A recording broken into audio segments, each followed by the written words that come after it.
Every morning, millions of people do the exact same thing without thinking. They look into the mirror, grab a razor, and drag a sharp blade across their face. No fear, no hesitation. But here's the thing. Just over 100 years ago, that same routine could have killed you. One wrong slip of the blade, one tiny cut, and infection could mean death. So how did shaving go from life-threatening to something so safe that even a teenager can do it half asleep? The answer is one of the greatest stories of invention, marketing, and cultural change you've probably never heard. The story of the safety razor. And trust me, once you know how it happened, you'll never look at your bathroom sink the same way again. Before the safety razor, shaving was brutal. For thousands of years, men used sharp stones, seashells, bronze knives, and later iron blades. The Egyptians shaved for cleanliness, the Romans shaved for status, and barbershops became social hangouts in ancient Greece. But the tool of choice for centuries was the straight razor, a long, knife-like blade that had to be sharpened constantly and demanded the precision of a surgeon. One slip meant blood. A barber's chair wasn't just for grooming, it was a gamble.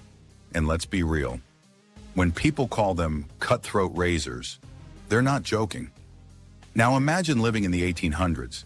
Every shave is either at the barber shop or with a straight razor you can barely manage at home. Cuts, scars, and infections are normal. Men joke about it, but it's no joke when a small wound gets infected. Beards aren't just a fashion choice, they're protection. People wore them because shaving was dangerous. That was normal life. Until one man, a traveling salesman named King Camp Gillette, decided to challenge it. Gillette wasn't an inventor at first. He sold bottle caps. He traveled from town to town pitching products, dreaming of the big idea that could make him rich. Then one morning in the 1890s, while staring at his razor, he had a thought that would flip the world upside down. Why do we keep sharpening the same blade?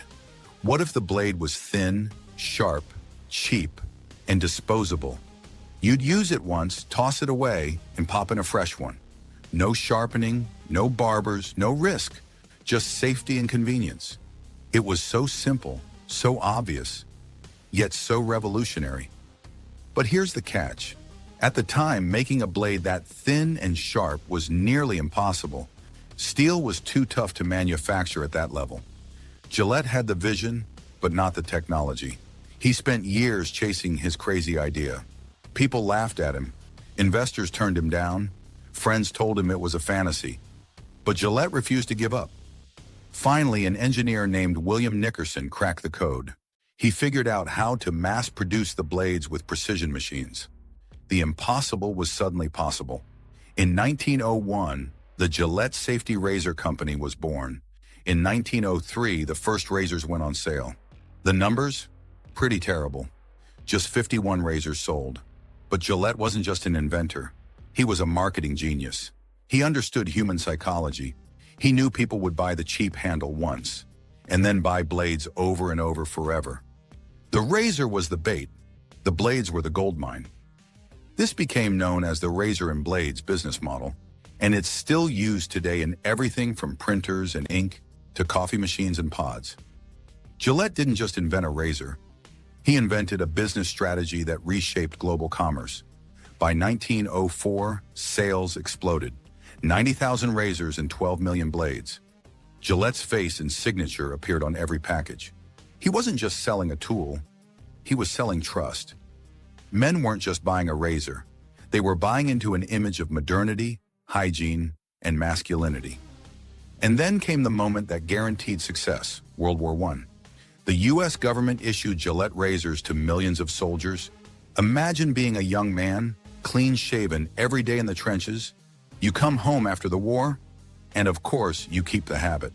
The safety razor wasn't just a product, it was part of your identity.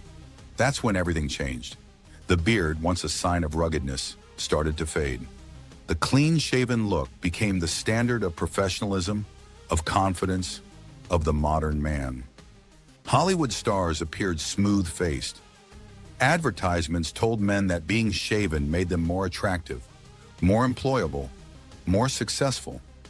Gillette didn't just sell razors. He changed what it meant to be a man in the 20th century.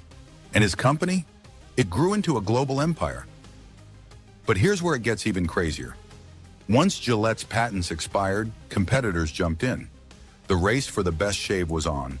Companies pushed new designs, adjustable razors, sleeker handles, sharper blades. Then came the cartridge revolution. Instead of simple double-edged blades, plastic cartridges with multiple blades promised the closest shave ever. 2 blades, then 3, 4, 5. Each new launch hyped as the next leap forward. Were more blades really necessary? Maybe, maybe not.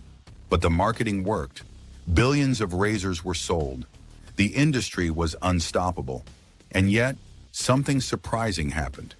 In the last decade, the original safety razor, the one Gillette invented over 100 years ago, has made a comeback.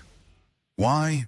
People are tired of overpriced cartridges and wasteful plastic. They've rediscovered that a solid metal razor and a simple steel blade can give a smoother shave for a fraction of the cost. It's eco-friendly, stylish, and oddly satisfying. There's an entire community online of people who see shaving not as a chore, but as a ritual. The safety razor isn't just surviving, it's thriving again. Think about the ripple effect of this invention. Without the safety razor, shaving might still be a dangerous, barber-only ritual.